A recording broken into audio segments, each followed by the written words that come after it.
Good morning one and all. ఈరోజు మనం pedagogy of mathematics, ఇది third sem paper, 10th paper. ఇది first exam. ఇందులో 15 marks question or 5 marks question మనం ఈరోజు డిస్కస్ చేద్దాం. ఆ క్వశ్చన్ ఏంటంటే principle of curriculum construction in మ్యాథమెటిక్స్లో కరికులంని ఎలా కన్స్ట్రక్ట్ చేస్తాం అనే పేపర్ అనే క్వశ్చన్. ఇది 15 మార్క్స్కి expected. Most important question. Please listen carefully. So first curriculum కన్స్ట్రక్షన్కి ముందు మనం కరికులం అంటే ఏంటో చూద్దాం. Curriculum is a instructional and educative programme through which the people achieve their goals, ideals and aspirations of life. అంటే ఒక ఇన్స్ట్రక్షన్ ఇస్తాం మనం కరికులంలో. ఒక ఇన్స్ట్రక్షన్ ఇస్తే ఎక్కడ ఎడ్యుకేటివ్ మీన్స్ లెర్నింగ్ ప్రాసెస్లో. సో పీపుల్ ఆ ఇన్స్ట్రక్షన్ని బట్టి వాళ్ళు అందులో రీచ్ అవుతారు అన్నమాట. దాన్ని అచీవ్ చేస్తారు, ఆ గోల్ని రీచ్ అవుతారు. మన ఐడియాని ఫాలో అవుతూ దే రీచ్ దేర్ గోల్స్ అనేది కరికులం. కరికులం అంటే it's nothing but one instruction in learning process అని కూడా చెప్పచ్చు. So principle of curriculum construction in మ్యాథమెటిక్స్లో కరికులం కన్స్ట్రక్షన్ ఎలా చేయాలి, సో అది ఎలా ఉండాలి, ఎలా కన్స్ట్రక్ట్ చేస్తే దానికి కరికులం యాక్టివిటీ అంటారు. అంటే అందులో 7 సబ్ పాయింట్స్ ఉన్నాయి. ప్రిన్సిపల్ ఆఫ్ యూటిలిటీ అంటే మోర్గా యూస్ చేస్తూ ఉండాలి అని. Principle of disciplinary values, some values ఉండాలి దానికి. ఎలా పడితే అలా చేసేసి ఇది మ్యాథ్స్ కరికులం యాక్టివిటీ అని అనకూడదు అనమాట. యూస్ఫుల్ ఫర్ హయ్యర్ ఎడ్యుకేషన్, ఇది నేర్చుకుంది హయ్యర్ ఎడ్యుకేషన్కి ఉపయోగపడేలాగా ఉండాలి. చైల్డ్ సెంటర్డ్, అది పిల్లలకి ఇంట్రెస్టింగ్ కలిగించేలాగా ఉండాలి. Integration of theory with practical, అది ఎలా ఉండాలి, ఇంటిగ్రేషన్గా ఉండాలి. ఎందులో థియరీ ఉండాలి యాజ్ వెల్ యాజ్ ప్రాక్టికల్ ఉండాలి. నెక్స్ట్ ఫ్లెక్సిబుల్గా ఉండాలి, హార్డ్గా ఉండి చేయలేకుండా ఉండకూడదు అనమాట. ఈజీగా ఉండాలి, ఫ్లెక్సిబుల్గా ఉండాలి, అందరికీ అర్థమయ్యేలాగా. కమ్యూనిటీ సెంటర్డ్గా ఉండాలి, సో ప్రతి ఒక్కరికి కమ్యూనికేట్ అయ్యేలాగా ఉండాలన్నమాట. ఫస్ట్ ఒక్కొక్క దాని గురించి మనం ఇప్పుడు డీటెయిల్గా డిస్కస్ చేద్దాం. ఇది 15 మార్క్స్ ఎక్స్పెక్టేషన్ క్వశ్చన్, కొంచెం జాగ్రత్తగా వినండి. ప్రిన్సిపల్ ఆఫ్ యూటిలిటీ అంటే use, principle of use. So ఏం use, mathematics use. So we consider this topic have practical application in day to day life as useful topics and rest unless మనం ఏమనుకుంటామంటే మ్యాథమెటిక్స్లో కొన్ని use అవుతాయి, అవి నేర్చుకుంటే చాలు, మిగతా అవి యూజ్ అవ్వవు కదా, అవి నేర్చుకోక్కర్లేదు అనుకుంటాం. కానీ we are thinking very narrow interpretation. So we are thinking very small way, ఇదే యూజ్ అవుతుంది అనుకున్నాం. కాదు, ప్రతి ఒక్కటి యూజ్ అవుతుంది in different ways of term of utility.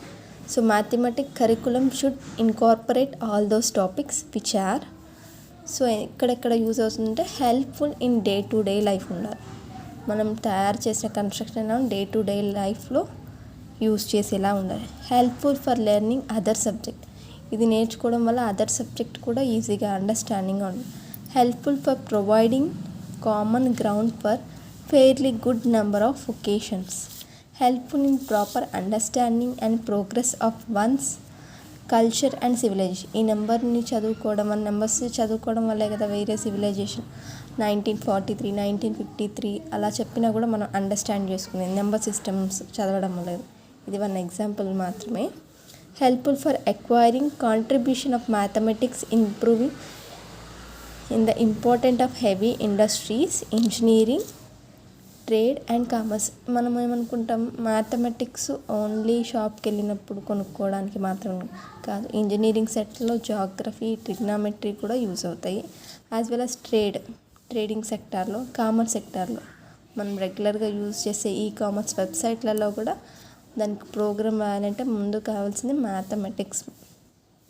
Helpful in realisation of aesthetic and aesthetic value and subject in mathematics. So subject ఇందులో ఒక beautiness ఉంటుంది, చేస్తున్న కొద్దీ చేయాలనే ఇంట్రెస్ట్ కలిగేలాగా ఉంటుంది.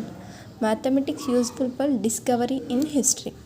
సో ఎవరెవరు ఎలా డిస్కవర్ చేశారు ఆ హిస్టరీ కూడా మనం పిల్లలకి చెప్తాం. Mathematics useful to understand scientific technology program, useful for further research. So ఒక ప్రోగ్రామ్ని, ఒక రాకెట్ని కానీ ఏదైనా న్యూ కంప్యూటర్ని న్యూ ప్రోగ్రామ్ ఇన్వెన్షన్ చేసినప్పుడు దాన్ని కనుక్కోవాలంటే మనకు మినిమం నెంబర్స్ మ్యాథ్స్ గురించి తెలిసి ఉండాలి. ఇది principle of utility, principle of use. అది డే టు డే లైఫ్లో యూజ్ అయి ఉండాలి, అదర్ సబ్జెక్ట్ నేర్చుకోవడానికి యూజ్ అని బేస్ అయి ఉండాలి, అన్ని సబ్జెక్ట్కి బేస్ అయి ఉండాలి. మనం ఇంకా టెక్నాలజీ గురించి తెలుసుకోవడానికి కూడా మనకు ఉపయోగపడేలాగా ఉండాలన్నమాట. Next, principle of disciplinary value. Mathematics discipline and trains the facility of mind like faculty resourcing and thinking faculty, imagination, memorization, concentration, inventions, etc. So మనకి ఈ డిస్కవర్ మ్యాథమెటికల్ అనేది మనకు ఒక డిసిప్లిన్ హ్యాబిచుయేట్ చేస్తుంది. ఇలా ప్రాబ్లమ్స్ చేయడం వల్ల ప్రాబ్లమ్సే వస్తుంది. దానివల్ల మన మైండ్కి reasoning, thinking abilities as well as imagination power, memorization, concentration values కూడా మన మైండ్లో ఇంప్రూవ్ అవుతాయి అన్నమాట ఈ డిసిప్లిన్, ఈ మ్యాథ్స్ నేర్చుకోవడం వల్ల. This topics contain mathematics which include curriculum mathematics. So ఇవన్నీ చేయాలంటే మనం కరికులం ఆఫ్ మ్యాథమెటిక్స్ అండర్స్టాండ్ చేసుకోవాలి. It has also been experimentally proved.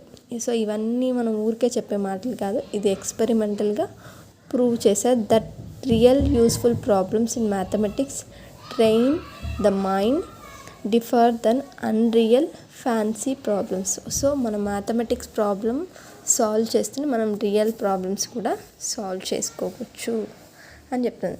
ఇది mathematics discipline value. Useful for higher education. ఇది third sub heading, useful for higher education. So మనం నేర్చుకునేది ఏదైనా higher ఎడ్యుకేషన్కి యూజ్ అవుతుంది. మనం ఫస్ట్ స్టాండర్డ్లో ప్లస్ మైనస్ మనం నేర్చుకుంటాం, అవి హయ్యర్ ఎడ్యుకేషన్కి కూడా యూజ్ అవుతాయి. Not only for first class, it is a basics. So అలానే the child aim to higher the education leader. So వాళ్ళు ఎడ్యుకేటెడ్ లీడర్స్గా అవ్వాలంటే మనం ఏం చేయాలి? The educated and one stage must aim prepare the child for education at higher stage. First స్టేజ్లో ఉన్న basics అనేది మనం బాగా నేర్చుకోవాలి. అప్పుడే మనం నెక్స్ట్ స్టేజ్లో ఏం చెప్తున్నారో మనం అండర్స్టాండ్ చేసుకుంటాం.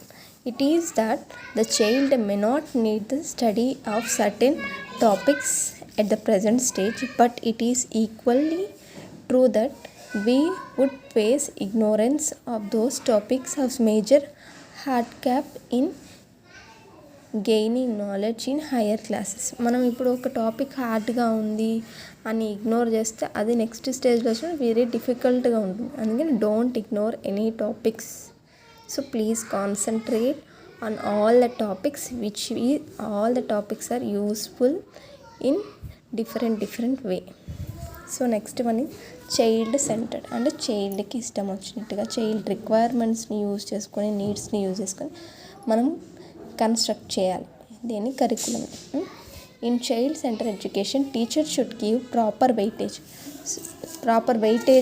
అంటే పిల్లలకి కావాల్సిన విధంగా మనం వాళ్ళ నీడ్స్ ఏంటి, వాళ్ళ రిక్వైర్మెంట్స్ ఏంటి చూసి మనం వాళ్ళకి కరికులం కన్స్ట్రక్ట్ చేయాలి. అదే ఫస్ట్ క్లాస్ వాళ్ళకి తీసుకొచ్చి డివిజన్స్ చేయి, మల్టిప్లికేషన్స్ చేయంటే వాళ్ళు చేయలేరు. వాళ్ళకి సంబంధించిన చిన్న ఫ్లవర్స్ కౌంటింగ్, చాక్లెట్స్ కౌంటింగ్ అలాంటివి ఇస్తే వాళ్ళ నీడ్, వాళ్ళ అవసరాలకి సంబంధించిన విధంగా మనం ఇస్తే వాళ్ళు బాగా క్యాచ్ చేస్తారు. Curriculum construction scheme needs ability, interest and other development characteristics of children and particular age, interest and society should be keep in view. So మనం ఆ పిల్లవాడినే కాకుండా చుట్టూ ఉన్న సరౌండింగ్స్ని కూడా, సొసైటీని కూడా మనం దృష్టిలో పెట్టుకొని ఆ కరికులంని కన్స్ట్రక్ట్ చేయాలి. Integration of theory with practical. So ఏదైనా చేసినప్పుడు మనం ఇంటిగ్రేటెడ్గా చేయాలి. ప్రాక్టికల్, థియరీ రెండు ఉండే విధంగా చేస్తే వాళ్ళకి ఆ సబ్జెక్ట్ అనేది బాగా అర్థమవుతుంది. So theoretical knowledge without it's practical application is useless. So మనం థియరీ తెలియకుండా ప్రాక్టికల్ అప్లికేషన్కి వెళ్ళి మనం చేసేస్తామంటే అది చాలా డిఫికల్ట్గా ఉంటే చాలా మిస్టేక్స్ పోయే ఛాన్సెస్ ఉంటాయి. అందుకని practical knowledge without support of theory కూడా పాసిబుల్ కాదు. థియరీ నేర్చుకుని ప్రాక్టికల్ చేయకపోయినా అవి యూజ్ ఉండదు. So both are each should be integrated. రెండు కలిసినప్పుడు మనకి కాన్సెప్ట్ బాగా అండర్స్టాండ్ అవుతుంది, అదొక పట్టు వస్తుంది అన్నమాట. It studies essential to integrate proper theory and practical. The curriculum require topics content. కరికులంలో ఏముండాలి? టాపిక్స్ ఉండాలి, కంటెంట్ ఉండాలి, experience, activities seen away that may have enough opportunities to integrate theory and practical. రెండు థియరీ ప్రాక్టికల్స్లో ఒక activities చేయించాలి. అందులో కాన్సెప్ట్ని బేస్ చేసుకొని యాక్టివిటీస్ చేస్తే అది ప్రాక్టికల్గా చేసినట్టు ఉంటుంది. థియరీ కూడా they should understand. Next one is flexibility. Flexibility means అంటే చేయడానికి వీలుగా ఉండేది. The aim of teaching mathematics are situation helpful in realisation of the aims are never set to be a static content. So అదొక static కంటెంట్లా ఉండకూడదు, అదొక స్థిరంగా ఉండి పనికిరాందిగా ఉండకూడదు. మనం రియల్ టైం యూసేజ్లో మనం దాన్ని యూస్ చేయాలి. Curriculum by all means should have flexible nature so that it can be modified and reshaped according to curriculum and demands to the resource in hand. So మనం ఎలా కావాలంటే అలా దాన్ని మార్చుకునే విధంగా ఈజీగా ఉండాలి అని వాళ్ళు చెప్తున్నారు అనమాట. Community centred. Curriculum should serve the community particular place by educating the children according to needs, aspiration, feels that community and therefore it be constructed and shaped for welfare and local community. So మనం ఇప్పుడు ఆంధ్రప్రదేశ్లో ఉండి ఏ తమిళో కన్నడో నేర్చుకుంటే use ఉండదు. So ఈ state belongings కాబట్టి ఈ స్టేట్లో ఉండే లాంగ్వేజ్ నేర్చుకుంటే వాళ్ళు అదర్ పీపుల్తో మనం కమ్యూనికేట్ అవ్వగలుగుతాం. అలానే అక్కడ కమ్యూనిటీకి సంబంధించిన విషయాలు మనం ప్రాక్టికల్గా నేర్చుకుంటే అప్పుడు ఆ కమ్యూనిటీకి యూజ్ అవుతుంది, సొసైటీలో కూడా డెవలప్మెంట్ వస్తుంది, మనలో కూడా డెవలప్మెంట్ వస్తుంది. అదే కాకుండా ఏ ప్లేస్ ఉంటున్నామో కాకుండా ఇంకేదో నేర్చుకొని కమ్యూనికేట్ అవ్వకుండా డిఫరెంట్ ప్రాబ్లమ్స్ ఫేస్ చేస్తాం. అందుకని కమ్యూనిటీ సెంటర్డ్గా కూడా మనం కరికులంని ప్రిపేర్ చేయాలి. సో మనం కమ్యూనిటీ సెంటర్ ఇక్కడున్న ప్లేస్ కాకుండా ఎక్కడికో అమెరికాలో వెళ్ళి ఈ యాక్టివిటీ చేయాలన్నా వాళ్ళు ఆ యాక్టివిటీ చేయరు, దాని మీద గ్రిప్ రాదు. అందుకని లోకల్ కమ్యూనిటీని బేస్ చేసుకొని మనం యాక్టివిటీస్ని కన్స్ట్రక్ట్ చేయాలన్నమాట. This is nothing but principle of curriculum construction in mathematics. So మీకు అర్థమైంది అనుకుంటున్నాను.